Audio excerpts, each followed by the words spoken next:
Olá, bem-vindos ao Direto ao Ponto, com o apoio de Unesc, a nossa universidade.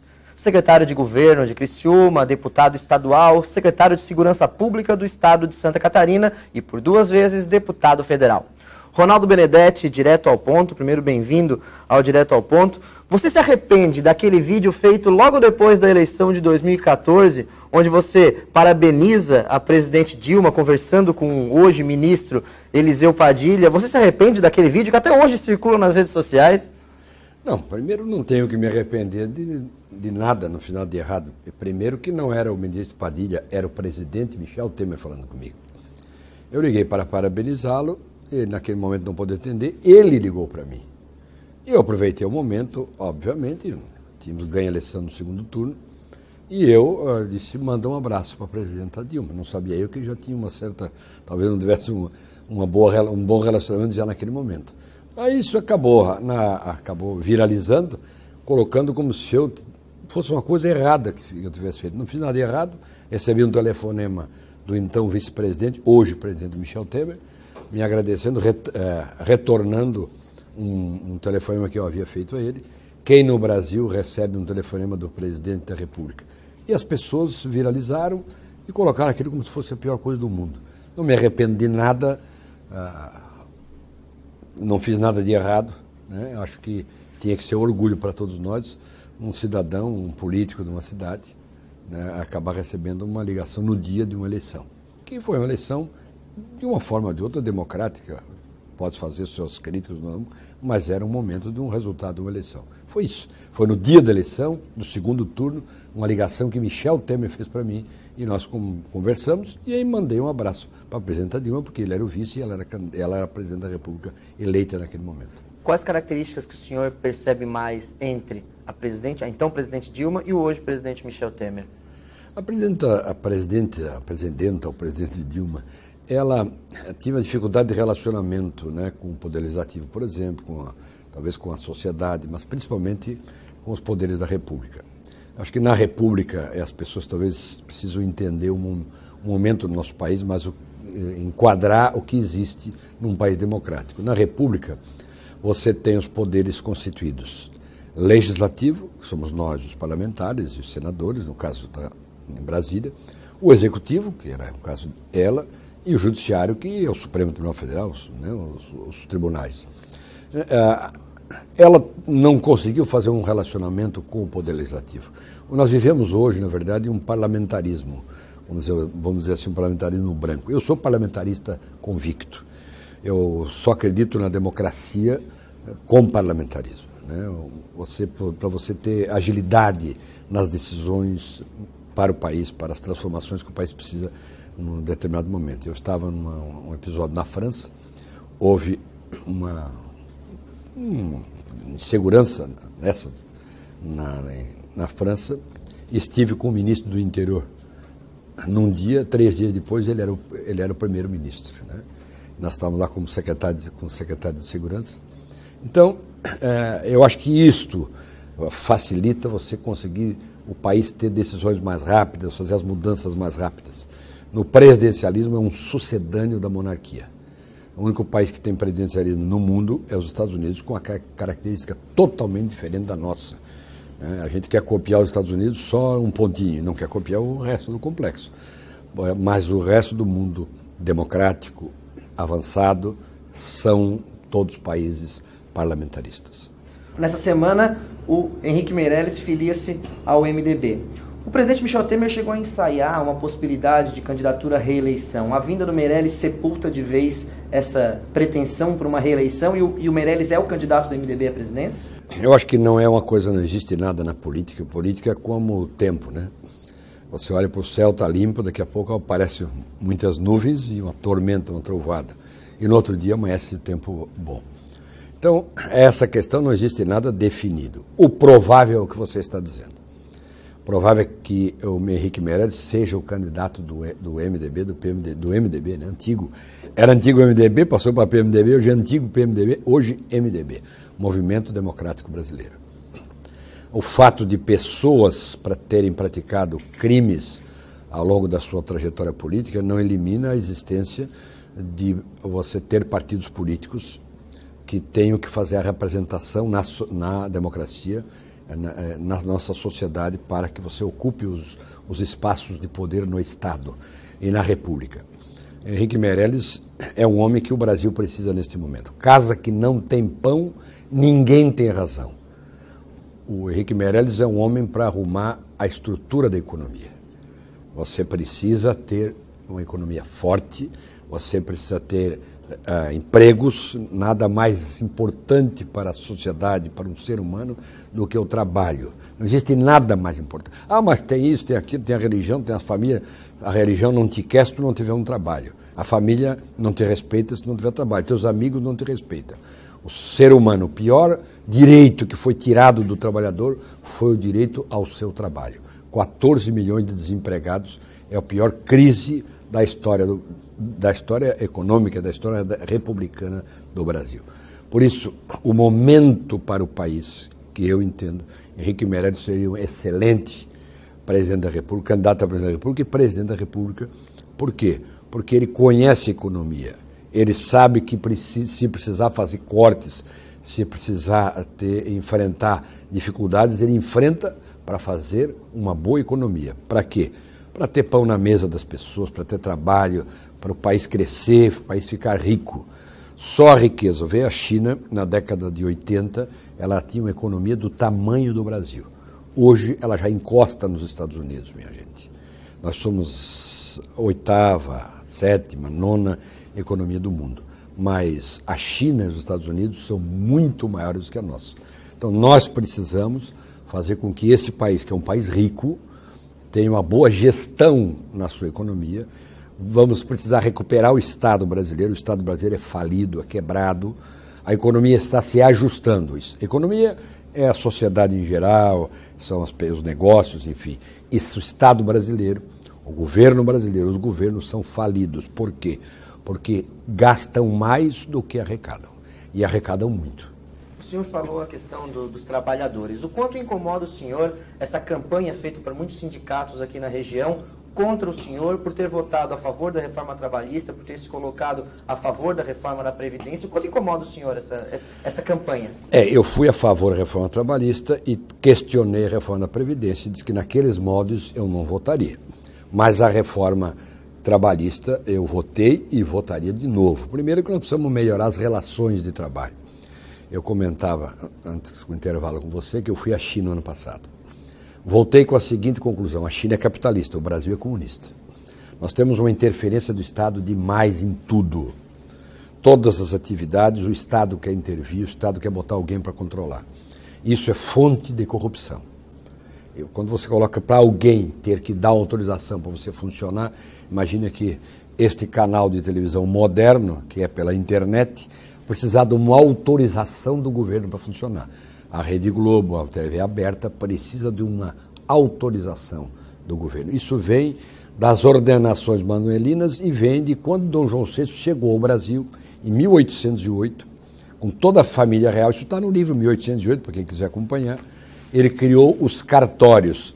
Veio a família real e vieram os nobres de Portugal. Tinha que dar uma renda para cada um. Então tinha que ter o carimbo do Pedro, do Joaquim, do Manuel, para você poder ter uma atividade. Era o carimbório de cada um. Aí o Estado dava uma autorização para você poder funcionar. Nós temos que tirar isso da economia, minha gente. Mas o quanto incomoda o senhor essa questão Eu vou chegar. A nossa legislação trabalhista é uma legislação que foi necessária quando Getúlio Vargas veio ao poder em 1930. Nós estávamos há menos de 50 e poucos anos da escravidão. Então precisava criar-se uma série de direitos, porque a exploração do trabalhador era muito grande. O mundo modernizou-se, né? O mundo fez, de uma forma, a modernidade aumentou. Os países, vários dos Estados Unidos, os direitos trabalhistas não existem como nós temos aqui. No entanto, todo mundo quer ir trabalhar lá porque lá se ganha melhor. O que eu quero para o meu trabalhador, o trabalhador do meu país, que ele ganhe mais, que ele ganhe um grande salário. A legislação trabalhista, que nós não mudamos nada na Constituição, nenhum direito o trabalhador perdeu. O que nós fizemos foi modernizar a relação trabalhista. E esta relação dos sindicatos em relação à questão trabalhista é uma relação fascista. o sindicalismo nosso, de modo geral, a grande maioria, vem do modelo fascista da Itália de Mussolini. Então, esta prática deles de querer, eles reclamam hoje que o Lula é mal recebido no Rio Grande do Sul, no Oeste, no Paraná. Imagine o que eles fizeram na frente da minha casa. E eles, a moral que eles têm para falar. Né? Eu acho que não deve fazer, não. Eu acho que a gente deve respeitar se é um cidadão, é candidato, se vai ser condenado, se não vai, se é problema da justiça. E nós temos que conviver de forma harmônica. Nós temos que conviver com a política sem violência. Nós temos que fazer a crítica no debate, na discussão, expormos as nossas ideias. Esta prática dos sindicatos é uma prática fascista. E é isso que esses que representam, que patrocinam, que eu não sei com dinheiro de quem, e custa caro essa campanha diariamente contra mim, espero que os trabalhadores entendam que essa gente que se diz protetor deles, na verdade, são lobos em pele de cordeiro. Na verdade, estão aí para se avantajar dos interesses dos trabalhadores, em nome do trabalhador, eles arrumarem as suas vidas dos seus partidos políticos e as ideologias que eles representam. Nunca para melhorar a vida do trabalhador. Basta ver, pega a inflação e pega o salário deles, dessa gente, desses dirigentes, e pega o salário dos trabalhadores, o salário não melhora mais do que a inflação. O que faz salário ficar bom é economia boa. Faltar trabalhador, a empresa tem que pagar mais pela mão de obra. Na verdade, você vende a sua mão de obra. Isso é que precisa ser entendido. Portanto, isso que essa gente fascista faz contra mim nos rádios todos os dias é uma prática fascista que, para mim, sob um certo aspecto, acaba mostrando o que eu penso. Eu penso diferente dessa gente. O Brasil deles não é o meu Brasil. O que eu quero para o trabalhador não é o que eles querem. Eu quero que o trabalhador ganhe um bom salário, possa vender bem a sua mão de obra. É isso que eu penso, por isso que eles não concordam comigo. Porque eles precisam interferir para cobrar uma taxa para que eles defendam os interesses do trabalhador. O interesse do trabalhador vai ficar cada vez melhor quando a economia melhorar. A economia indo bem, o salário vai melhorar. Este deputado Ronaldo Benedetti, vamos para o nosso primeiro intervalo e daqui a pouco voltamos aqui no Direto ao Ponto.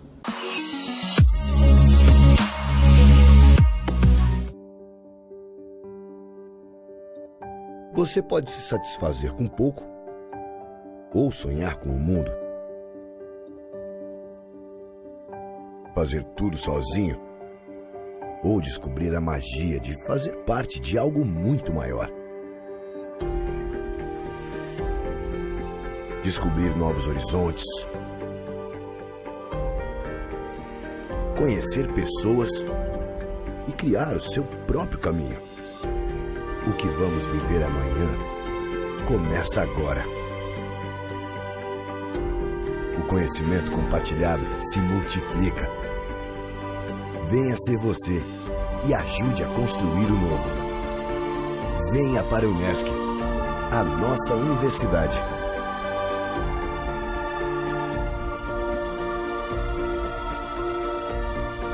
unesc.net.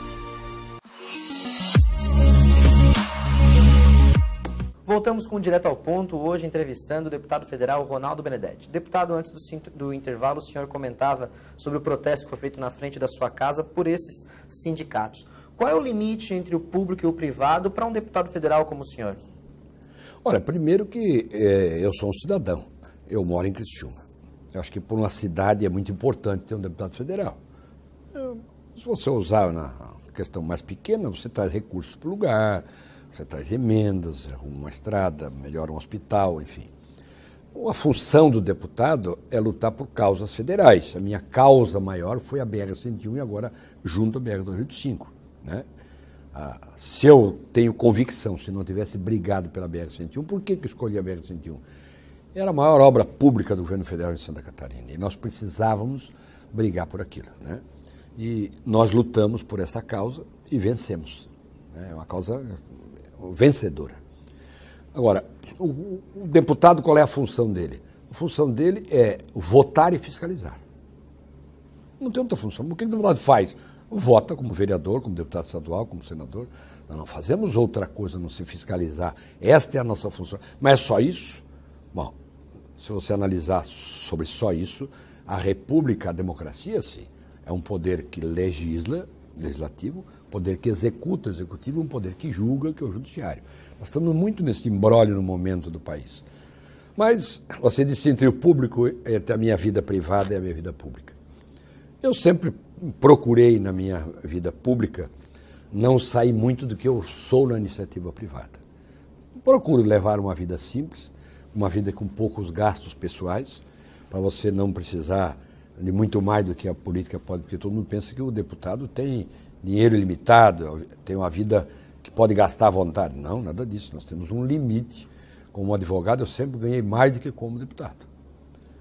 Quando não igual, mas a maioria das vezes mais, porque você tinha ações, né? O advogado, graças a Deus, eu era advogado, comecei uma advocacia em Criciúma com poucos advogados.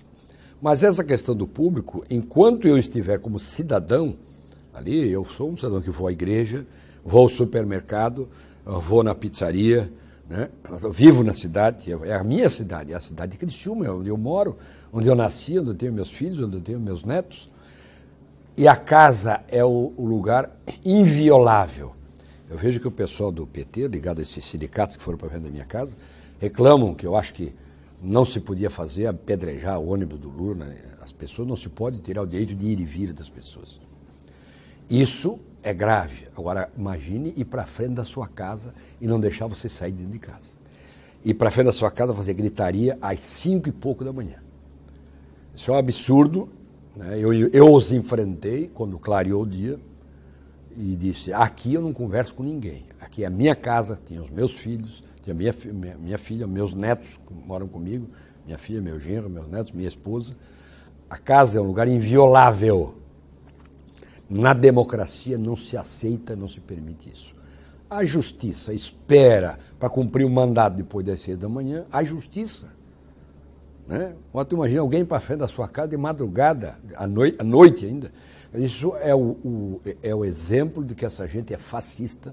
Os fascistas, os nazistas, na Alemanha, quando iam na frente da casa dos judeus, e quebrar, destruir as casas deles, apedrejar as vitrines das lojas, era esta a prática. E esta é a prática dessa gente que quer se perpetuar, que quer ficar no poder, que eu não aceito. Eu penso nos princípios da democracia. A gente não pode romper os princípios da democracia. A Constituição Federal está lá, clara, os princípios e as garantias individuais do cidadão. Eu sou acima, antes de ser um deputado, que eu estou deputado. Posso acabar meu mandato agora, dia 31 de janeiro do ano que vem, né? E eu tenho muita tranquilidade, eu não sou um político que precisa do poder para viver. Pelo contrário, eu procuro exercer bem o meu trabalho como deputado, estar presente, votar, dar a minha opinião, que muitas vezes não é, às vezes eu não sou um deputado popular, eu não vou pela opinião só da massa do momento, né? Só a opinião do momento já crucificou Jesus Cristo, né? Eu acho que vocês têm que pensar, tudo tem circunstâncias, e procure ter princípios. Ah, mas você é perfeito? Não sou perfeito. Já errei e acho que ainda posso errar ainda muito mais. Em 2013, o senhor disputou a eleição suplementar aqui em Criciúma. Ainda tem o sonho de governar Criciúma? Não, perdi esse sonho.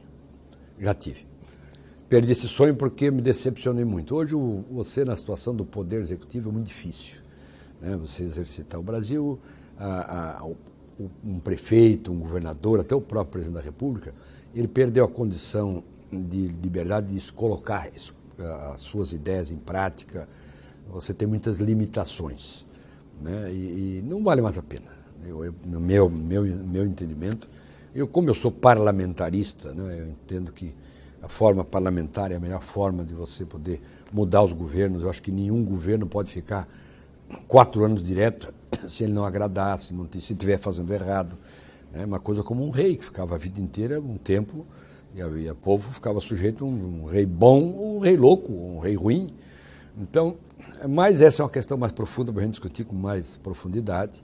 Mas esse sonho em relação à prefeitura, eu, neste momento, não nutro mais, né? Me realizei, sou um homem realizado na política, né? Se disser assim, Ronaldo, você não vai se reeleger neste mandato. Não se reelegeu. Você vai ficar frustrado? Não, porque eu acho que o poder também não é eterno e eu acho que a minha missão eu cumpri, quero continuar exercendo, vou colocar meu nome à disposição, mas a sociedade que julgue se acha necessário ter alguém com experiência ou não, né? O Eduardo Moreira outro dia usou na sua discurso de posse que nós somos como um navio, demora tempo para construir um navio e não podemos ficar parados. A sociedade me ajudou, meu partido, a minha cidade acreditou em mim na primeira eleição, fiz 51% dos meus votos para deputado estadual aqui e eu devo muito às pessoas, à cidade. Não sou uma pessoa revoltada contra ninguém, se me eleger está bom, se não me eleger é a vontade da sociedade, tem que respeitar. Também já tenho outros caminhos para seguir, né? Graças a Deus tenho a minha profissão, tenho a minha experiência e quero servir o meu país, ou sendo um político, ou na iniciativa privada, ajudando a construir, sendo professor, enfim, podendo construir de alguma forma um Brasil cada vez melhor, que é o que eu penso como político, e a minha inspiração como político veio do escotismo, quando eu fui escoteiro. E para o governo do Estado, o senhor apoia Eduardo Pinho Moreira para a reeleição? Claro, se ele for candidato, obviamente meu. E na sua opinião, ele deve ser o candidato? Acho que é um candidato com grande experiência.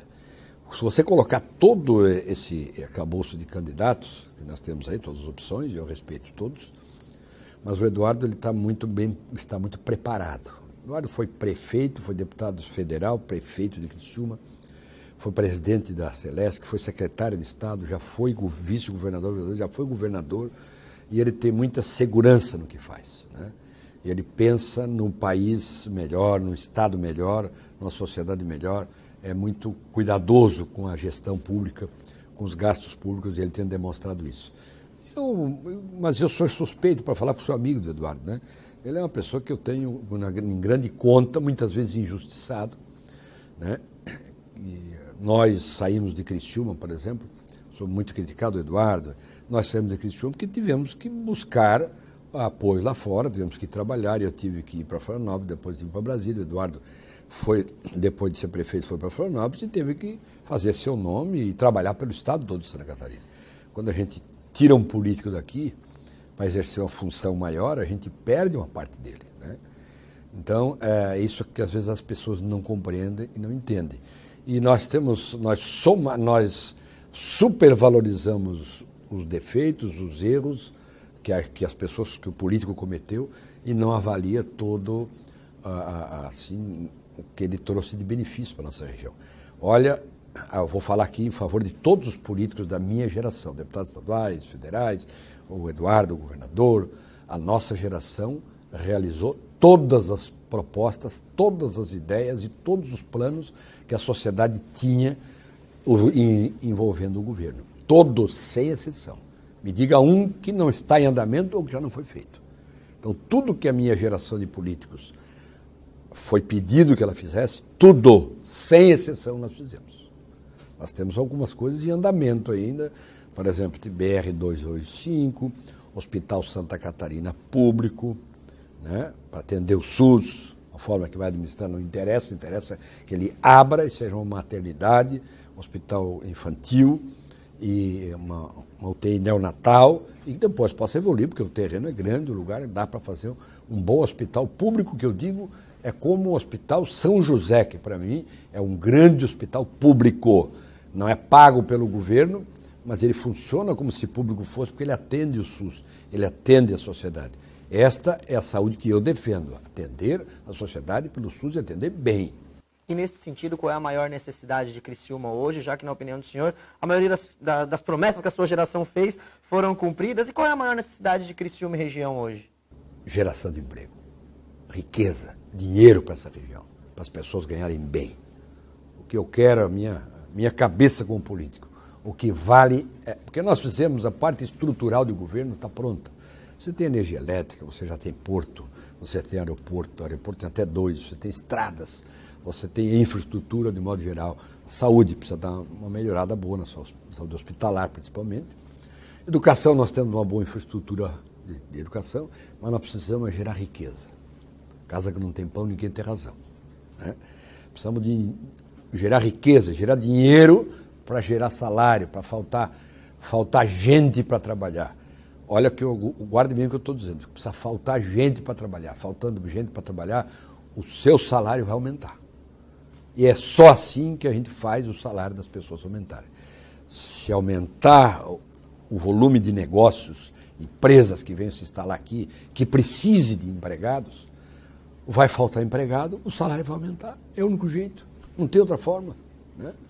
Deputado, obrigado pela sua presença aqui na TV Engie Plus, aqui no Direto ao Ponto. Sucesso. Muito obrigado a você, parabéns pelo seu programa. Obrigado. Este deputado Ronaldo Benedetti, que participou do Direto ao Ponto desta semana. Fique agora com o quadro Política Descomplicada. Daqui praticamente um mês, fechará o prazo para regularização do título de eleitor de todos que pretendem votar na eleição deste ano. Por esse motivo, vamos agora tirar as dúvidas sobre o título de eleitor. Você, que tem entre 16 e 18 anos, pode tirar o título neste ano, mas não é obrigatório.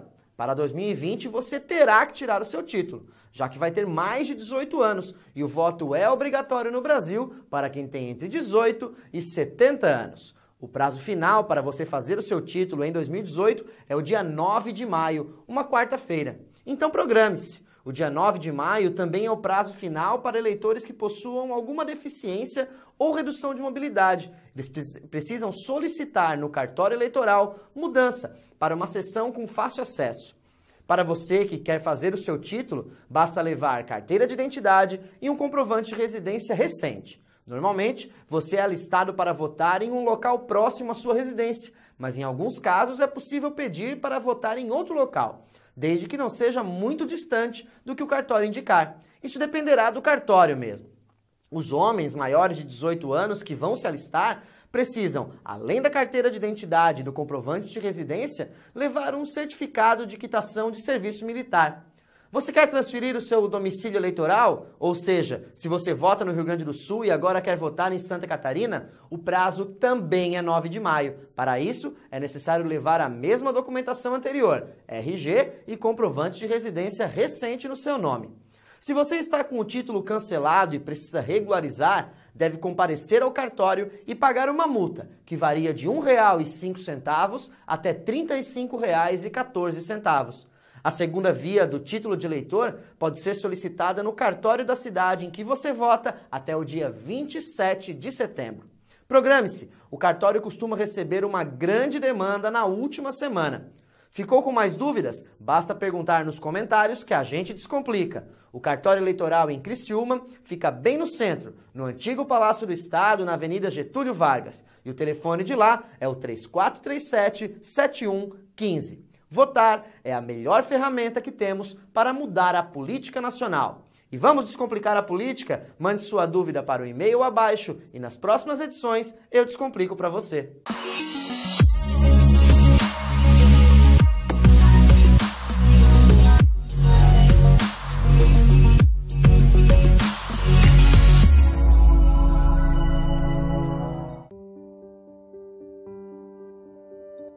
Você pode se satisfazer com pouco ou sonhar com o mundo. Fazer tudo sozinho ou descobrir a magia de fazer parte de algo muito maior. Descobrir novos horizontes.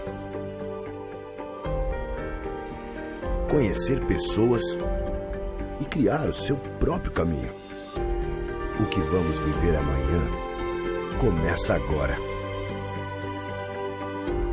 O conhecimento compartilhado se multiplica.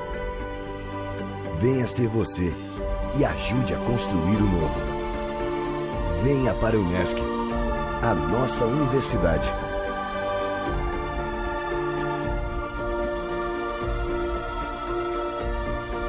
unesc.net